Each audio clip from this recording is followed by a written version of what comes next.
Salve, salve galera! Tudo bem com vocês? Bom, gente, e aí? Preparados para mais uma aula no Pancadão aqui no Gabarita Geomilitares? Antes de mais nada, eu gostaria de agradecer muito a confiança de vocês e, sobretudo, as inscrições. Vocês não têm ideia o quanto isso tem colaborado para que eu, professor Jean, professor Silvestre, professor Murakami e os outros professores convidados do Gabarita Geomilitares viéssemos a produzir cada vez mais para vocês, exatamente para garantir a sua aprovação em qualquer concurso militar. Beleza, galera? Vamos juntos até o final. E, se você não conhece, é só digitar aqui, ó, bonitão esse link, www.gabaritageomilitares.com.br, uma plataforma totalmente voltada para as avaliações militares em ciências humanas e também com alguns ensejos de matemática. Galera, vamos juntos até o final, beleza? Bom, deixe de papo, já separa o caderno, já separa a caneta, separa o que você vai precisar aí para fazer as anotações, porque se não registrar, a gente não consegue aprender, vocês já sabem disso. Então, partiu para mais uma aula.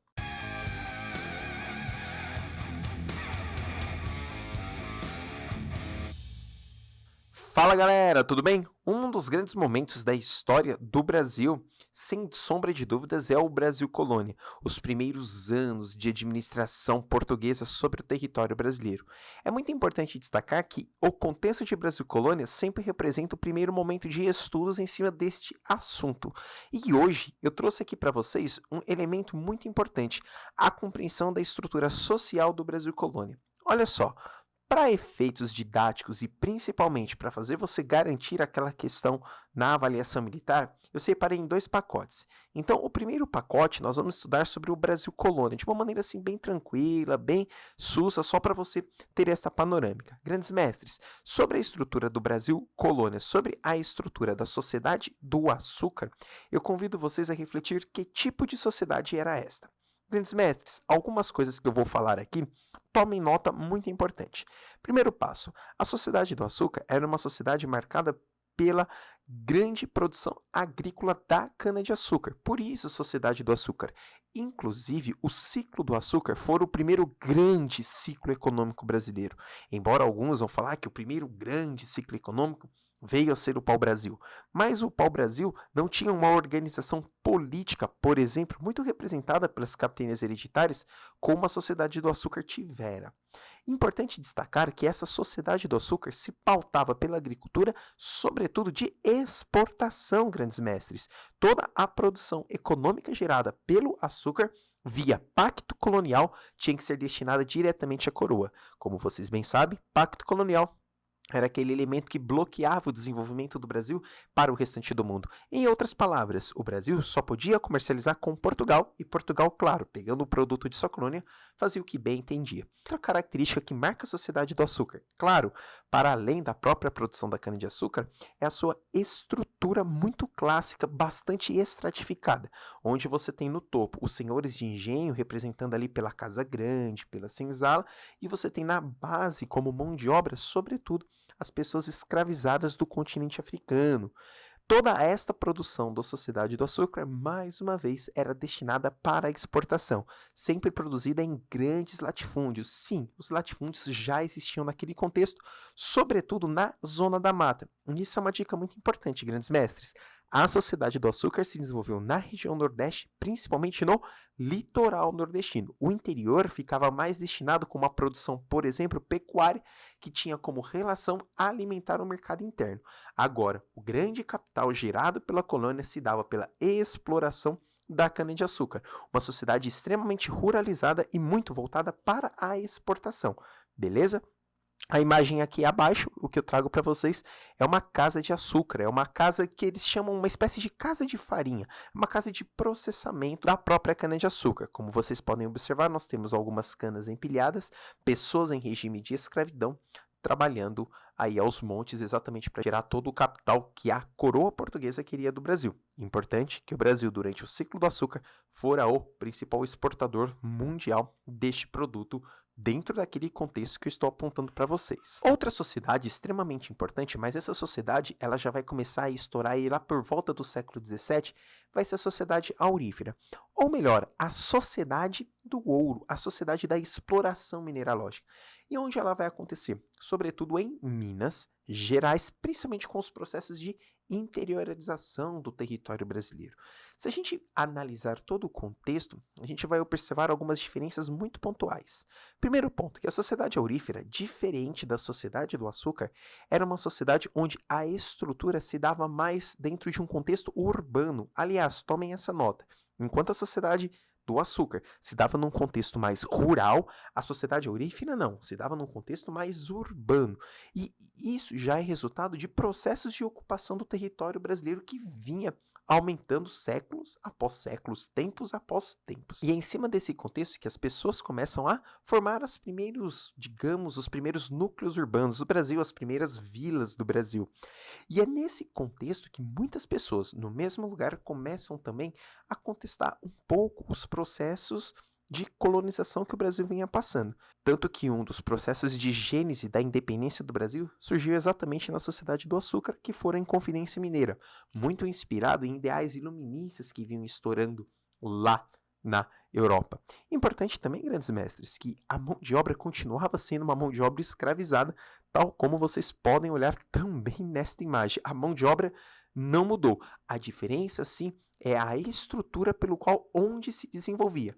No caso da Sociedade do Açúcar, principalmente no campo, enquanto a Sociedade Aurífera, basicamente dentro de um contexto urbano, desenvolvendo vilas e trazendo as essências culturais, sobretudo europeias, e também os contextos filosóficos, sobretudo iluministas, para o seio da sociedade, beleza? Então isso é muito importante discutir.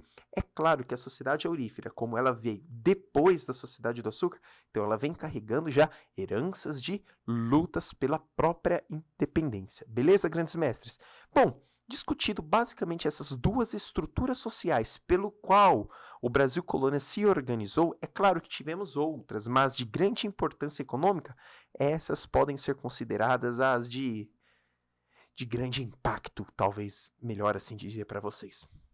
E aí, é claro que vamos trazer aí uma questão da ESA em cima desse contexto para nós discutirmos, não é verdade? E é o tipo de questão que pega um monte de gente, digamos, de calça curta, porque a gente vem com essa relação de a produção do Brasil sempre voltada à exportação, e é quando você não tem essa relação, você às vezes se perde um pouco, beleza? Vamos lá então. No Brasil colônia, a atividade econômica que atendia basicamente o mercado interno. Então, grandes mestres, o grande segredo está aqui, ó, que atendia o mercado interno. E aí você deve ficar um pouco perdido, porque quando você vê esta palavrinha aqui, interno, te dá um bug. Exatamente porque você sempre estuda aquela estrutura de exportação. Mas vamos lá. No Brasil colônia, a principal atividade que atendia o mercado interno, já de bate-pronto, eu vou colocar aqui a pecuária até para dar o conforto para vocês. A pecuária, muito desenvolvida, sobretudo no Agreste e no Sertão Nordestino, para alimentar principalmente a Zona da Mata. Bem como, depois, com a Sociedade do Açúcar, a pecuária que era desenvolvida onde hoje é o Rio Grande do Sul e via caminho de tropeiros levava até as regiões de Minas Gerais. Olha que caminhos loucos. Mas a pecuária tinha o objetivo de alimentar o mercado interno. Por que não o cacau? Grandes mestres, o cacau que vai ser desenvolvido sobretudo ali no sul da Bahia, já vem num contexto histórico bem posterior ao Brasil colônia. Não digamos bem posterior ao Brasil colônia, mas posterior a este período histórico, já vem principalmente no Brasil Império. Muito bem, o tráfico negreiro, quando a gente está falando alimentar o mercado interno, claro que não, o tráfico negreiro ele faz parte de um projeto de importação de pessoas escravizadas do continente africano, então não tem essa relação.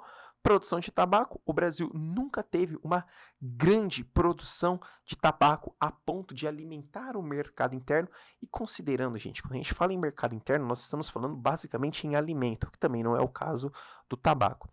Manufatura têxtil, grandes mestres, aí a gente consegue entender isso de maneira muito básica.